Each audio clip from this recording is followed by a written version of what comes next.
Hello here in Chesterfield, Romania. We've been looking through Daniel chapter 11, and we're just about to finish up. We're going to pick up in verse 38 today. We've covered up to there. 30. I think we just covered 37 last time, and really 38 goes with that, but ran over time as we do sometimes, and so we'll hurry and get started with this, and hopefully finish with the rest of the chapter, which will be verses 38 through 45. And we're talking more, and we've discussed this before. I'm not going to go over it too much detail, but many say that several verses before this that the narrative switches from talking about Antiochus Epiphanes over to the Antichrist to come. I don't see that, but I do think we're there, just about there now. Even though you can see a little bit of Antiochus Epiphanes still in verse 38 and maybe 39, it's more now to the Antichrist, because they're so much alike. They did so many things. Antiochus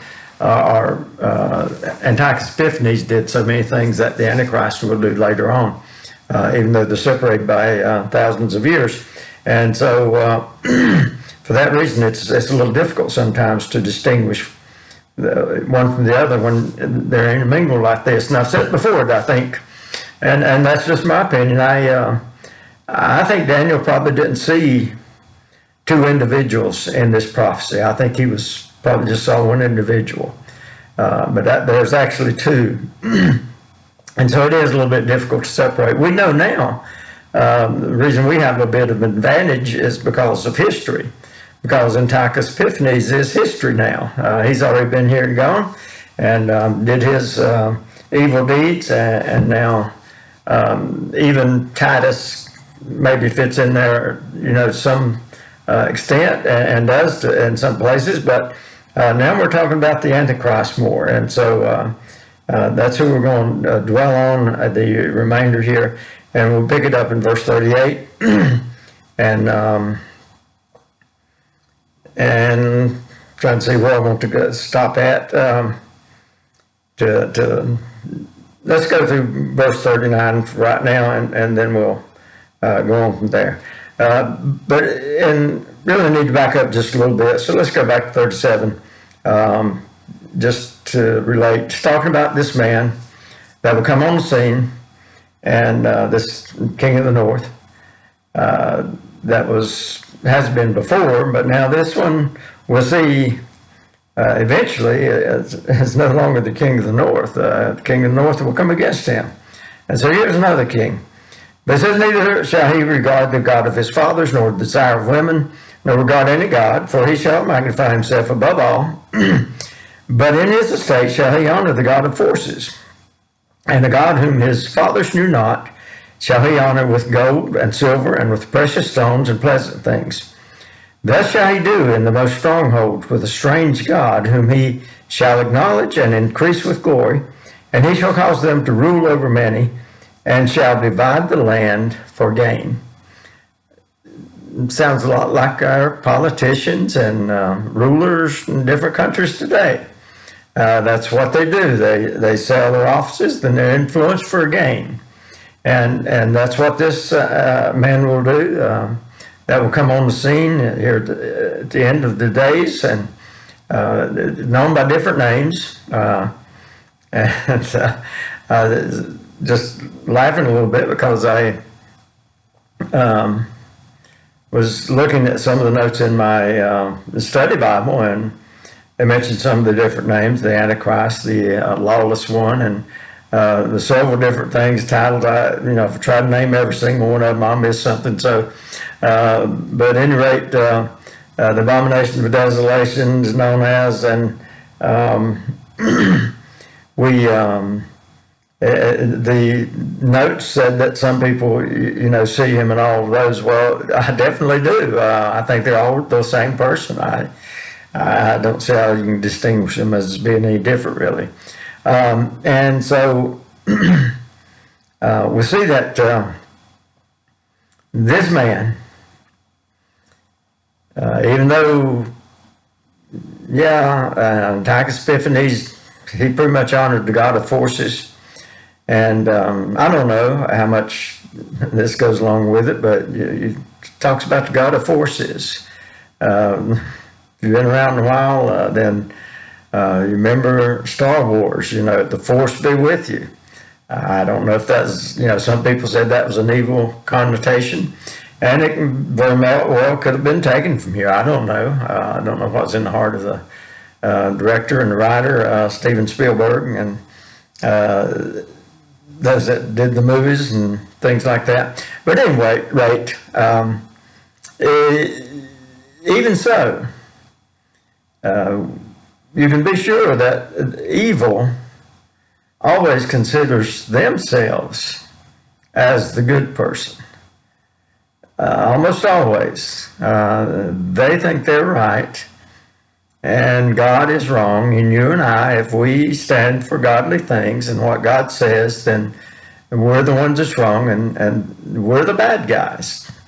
This world and Christianity, if you haven't figured it out, are at great odds. Jesus said the love of this world is enmity, the enemy of God. And so how can we get along? We're here as ambassadors for Jesus Christ. And I hope you understand what an ambassador is. Most of us, I'm sure, do. But an ambassador is sent by one nation to a different country. And they're in that foreign country. They represent the things of their home country that sent them there to seek good relations and different things, trade deals, I guess, and things like that.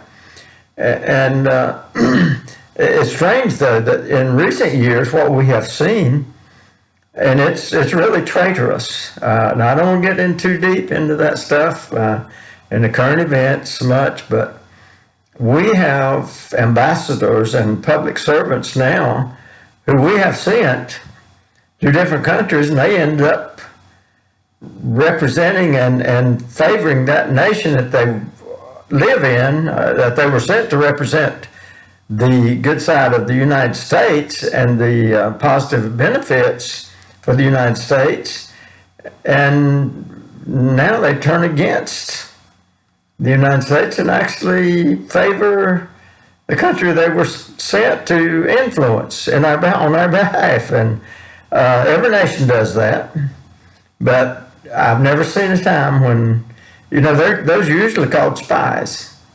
And I just use the word traitor. And if that's, if they've turned their back on the United States government, whoever's in office, and then to me, that's what a traitor is.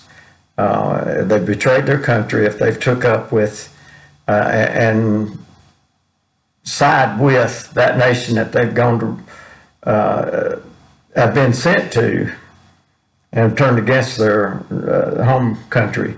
Let's go on from that, though, but that's what we are in this world. We're sent from God. And we betray our Christianity, our responsibility toward God, when we fall too much in love with this world and begin to take a path or to say things or influence people against what God says and against His truth. And that happens also. So here is the God of forces, and this man to come. Antiochus Epiphanes did worship those forces. He did a lot of these same things we just read right there. However, like I say, there's some areas that doesn't speak to him.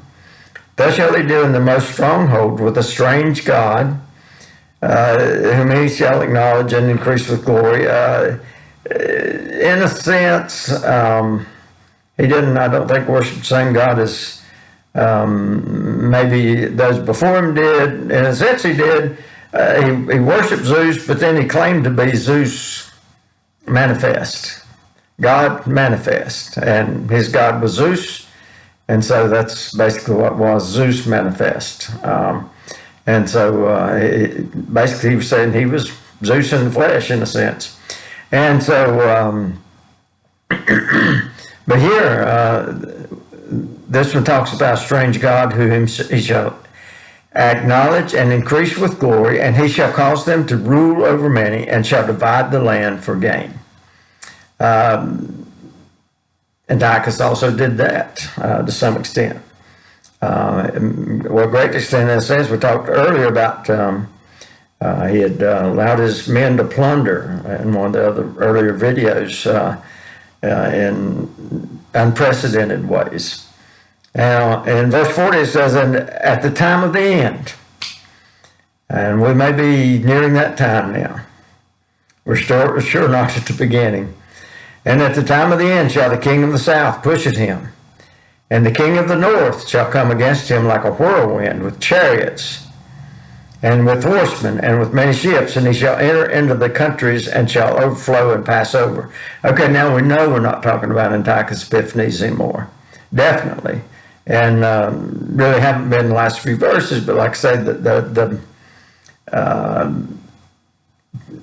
similarities are there, but it's just not him. We're talking about the Antichrist because Antiochus Epiphanes would have been the king of the north in his day. But now we're talking about the future time. And this man that we're talking about is not the king of the north. He's a different king.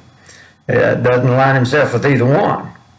And so the king of the north and the king of the south come against him. A lot of people think that basically the beginning of the 7-year tribulation, and there's two parts of that tribulation. There's 3.5 years and 3.5 years. And the Antichrist will make a league with Israel for the first 3.5 years, and he'll break it then. A lot of people think that the Antichrist will rule the earth for those 7 years, and not true. It may be a very brief time that he actually controls, if he ever really controls the whole world. Some of the things it's not real clear on, but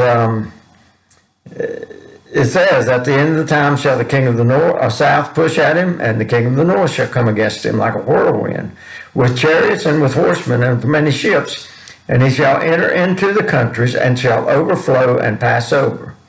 Basically, he conquers them.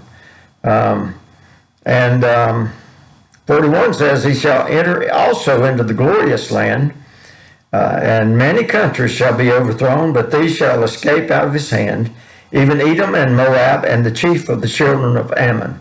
So I believe these will be spared because they are closely associated with the children of Israel. He shall stretch forth his hand in verse 42, and also upon the countries, and the land of Egypt shall not escape. So he goes through the glorious land, which would be the land of Israel, and captures all these places and takes out the king of the north and king of the south. And then verse 43 says, but he shall have power over the treasures of gold and of silver, and over all the precious things of Egypt, and the Libyans and the Ethiopians shall be at his steps. But tidings out of the east and out of the north shall trouble him. So here he's this powerful man. He's working under the power of Satan. Satan knows his days are short. This Antichrist, this man that's working with the power of Satan, maybe he's not too sure of that. I don't think Satan could have convinced him to take this on unless he thought he had a chance of winning. Now he's getting worried because of this big army, huge army out of the east. And so it says, but tidings out of the east and out of the north shall trouble him.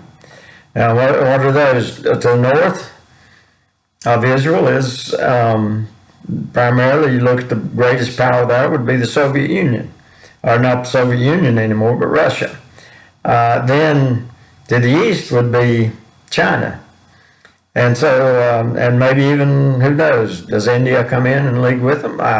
We don't know for sure, but definitely they'll be coming in from the east, and he's getting worried. But he really doesn't need to worry just yet, but soon will. But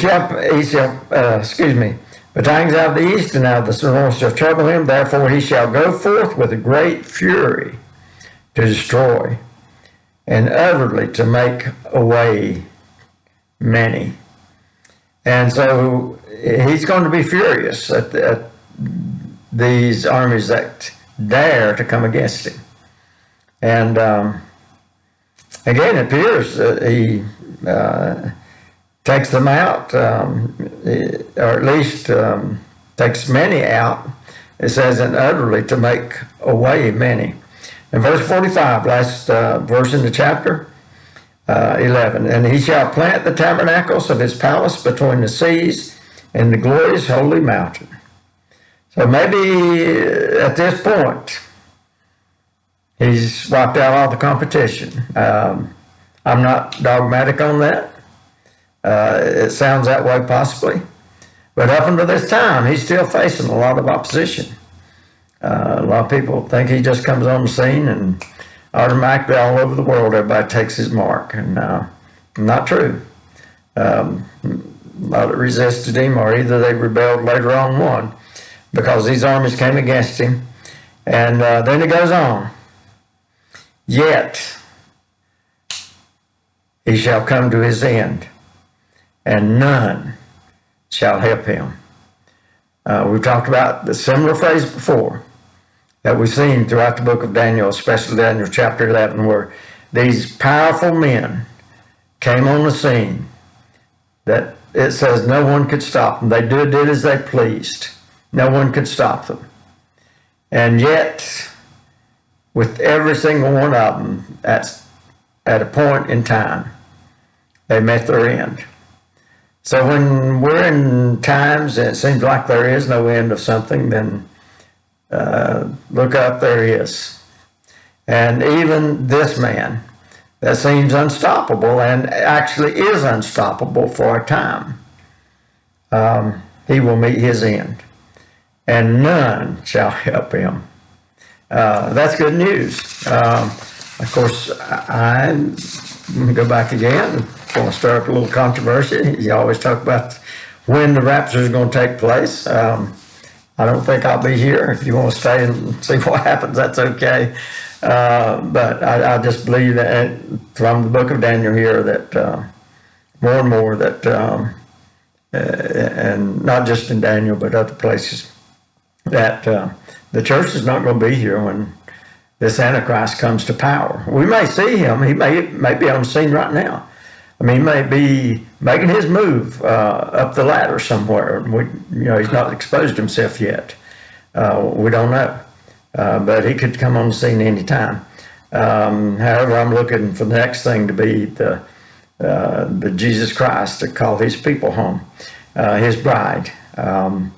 Now, we've talked about that before, so I'm not going to go too deep into it. Zechariah 12, 3 and 9. And people asked where in all of this, I've talked about it a little bit before, where is America? Where is America? Well, we read through Daniel chapter 11, didn't see America anywhere. A lot of other scriptures deal with this same time period. Let's start with Zechariah 12, verses 3 through 9. And it's I don't know, a little bit strange maybe. Maybe that's too strong a word, but to me it's a little strange that the same people that talk about what does all mean, all means all. That's all it means, is what you hear. And but when people ask, ask where the United States is at the end times. Well, maybe this, maybe that. Zechariah 12 verses 3 and verse 9. I'm not going to read them verbatim. You can look them up, but it says all the nations will come against Jerusalem in verse 3. Verse 9 says God will seek to destroy all the nations that come against Jerusalem. Okay, all the nations will come against Jerusalem, and God will seek to destroy all the nations that come against Jerusalem. Seems clear to me. Zechariah 13, 8 and 9. In the whole land, it's talking about Israel. We're looking at Israel. Because remember, we go back, I've said this over and over, in chapter 10, the angel told Daniel that he had come to tell Daniel what would happen to his people in the end times. His people. Talking about the nation of Israel. He's not talking about America. Daniel was not an American. Daniel was not part of the modern day church. Daniel was a Jew, a part of the nation of Israel. And yes, there are some interactions with Gentiles in this whole thing. But it's about the nation of Israel. If you don't get that, you will get confused on events. You get confused about the rapture when it takes place. You'll get confused about a lot of things. You can't. What are you going to do with that verse? Just mark it out. You know what? This is about God's people, Israel. Okay. Hopefully we got that straight. Zechariah 14. And back up now, verses 8 and 9 again. And this is talking about Israel. In the whole land, 2/3 of Israel will be cut off and die. Paul made the statement, I know he had the prayer, that all Israel would be saved. They will be all that is left. But to get to that, there's going to be a cleansing. And 2/3, this is where Israel is going to suffer terribly through the tribulation period. 2/3, and let me say again, while I'm thinking about that, people say today, and to an extent it's true, every time somebody wants to attack Israel or start to, well, don't worry about Israel, God's going to take care of Israel. Well, he will. And I think he will until the AntiChrist comes on scene. But the time's coming when there will be a cleansing. There will be a purification. And those that are not pure, those that seek or want to continue to walk in blindness, are going to be cut off. And what would be left will be a pure nation of Israel. People today also want to complain and they want to lay hold of that deed to Israel, the land there, the promised land. It's not yours unless you're a Jew of the nation of Israel. Now, we've got the black Israelites, we've got all the, I don't know what all, we've got dozens and dozens and dozens of people that want to lay claim and say the people that are there, those are not the people that belong there. Well, let me tell you, God's going to sort that out. And if it's not yours, and it's just something you want to lay claim to, well, there's a good chance you may end up there on the outside, fighting to get in when Christ comes back and destroys you and all the rest of them that's trying to take that land from them. You better be careful. Zechariah 14, well, again, I'm trying to get ahead. Verse 9 of that Zechariah 13 says 1/3 will survive. But if you read that, it'll tell you they'll survive by fire. And Zechariah chapter 14 now, verses 1 through 5. It says all nations will come against Jerusalem, and the city will be taken, houses plundered, its women raped, the King James used ravished, talking about the same thing. A terrible, terrible time for Israel. Half the city shall go into exile. Now, that's half. I don't know how many died, but out of all of that, 2/3 will die out of the total. Revelation 16, verses 12 through 16. The Euphrates River will be dried up for the armies of the east that we talked about here in these latter verses of chapter 11. It'll be dried up for the armies of the east and demonic spirits, so that the kings of the earth will be called together. These demonic spirits, that's what they're going to do. They're going to call the kings together to fight against those nations. And, to fight against Israel. And so the kings of the earth will be called together, a place called Armageddon. And that's according to Revelation 16, verses 12 through 16. And they'll come together. Now, I don't want to get too deep. I mean, it's kind of insignificant in a sense. In a sense, it's not. The Bible doesn't say anything, as far as I can think of, that talks about the battle of Armageddon. That's a term that we've given it. The man has given it because it says they will be called to a place called Armageddon. The battle's going to be spread out over a wide area, it appears. So they'll be gathered there, and then there's going to be fighting taken on different places. Then the Zechariah 14, verses 4 through 5, and we've got just a few more here and we'll be done. Then the Lord and the holy ones with him will go out and fight against those nations. And it talks about his feet. At some point he's going to get off that white horse that we're going to see here in a few minutes.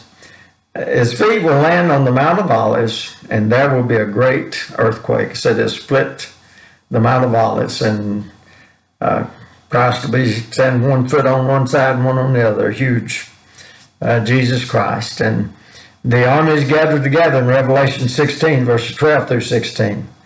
The rider on a white horse shows up with the armies of heaven with him. The birds will eat the flesh of the men and horses. The beast and the false prophet are captured and cast into the fire. All these are going along with the scriptures that we pretty much read just now. And then we go to Zechariah 14, 9 through 12. Or 9 and 12, excuse me. In verse 9 it says that Jesus will set his kingdom. He'll set his kingdom up. And then verse 12 says that destruction of those who wage war against Jerusalem, and describes their destruction. Their flesh will rot while still standing. Their eyes will rot in their sockets, and their tongues will rot in their mouths. I think King James says melt. And by the way, I forgot to mention, I am using the English Standard Version here. The study Bible that I use quite regularly. I use it or the King James most normally. And so, I think King James says that will melt. So, at any rate, Jesus will set up his kingdom. And that goes all the way back to Daniel chapter. I mean, it goes further than that, don't get me wrong, but I'm talking about in Daniel. The Daniel chapter 2, where King Nebuchadnezzar had his dream of this huge figure, and he didn't know what it was all about. Had a head of gold and different materials as it went down, got less precious but stronger. And the head of gold was the most precious, and that was King Nebuchadnezzar and his empire that he had built. And then he went out later on and built a statue of gold as if to say, well, no, these other kingdoms are not going to take my kingdom.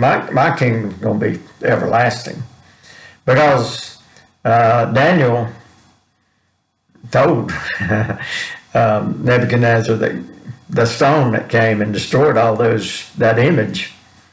And we use the term where I grew up in North Carolina, when something crushes something, there's nothing basically left, crushed to smithereens. And so that's what it'll be. There'll be nothing left. And so Nebuchadnezzar didn't like that. And so he said, oh, yeah, mine's solid gold. And there's not going to be this giant stone to destroy my kingdom either. And so eventually, thank God, Daniel continued to witness, and God continued to work on Nebuchadnezzar until he finally one day recognized Jehovah God as the God, the only God. And so recognized also and admitted that Jesus Christ was coming back, that God was going to set up his own kingdom. And so here it is. Zechariah 14, verses 9 and 12. That's where we're at. Jesus will set up his kingdom, and then there's the destruction of those who wage war against Jerusalem and their flesh rotting. Okay, now our last verse, and we'll finish here. Again, and there's other verses through the scriptures that talk about the same time period, but these are some I picked out. Revelation 20, verses 1 through 3. We see that the dragon, also known as the serpent, or the devil, is bound for 1,000 years. And that is the millennial kingdom of the Lord Jesus Christ. The Bible talks about. Some people try to say we're there now. I don't know. I don't know how anyone could accept that. Look what is going on. I mean, anybody, look what is going on in this world. There is no way that we are in the millennial kingdom. No possible way. The kingdom of Jesus Christ is not going to see anything like we're seeing today. Even without all the violence we're seeing, the sin and degradation and things like that, it's enough to point clearly that we're not into the millennial kingdom. That is yet to come. And that will come at the end of the tribulation period. Now, I believe, now, I know people's going to take issue. I don't have time to deal with all that. I've dealt with it before. But it's my belief that the bride of Christ is going to be taken out of here just before that the AntiChrist is turned loose.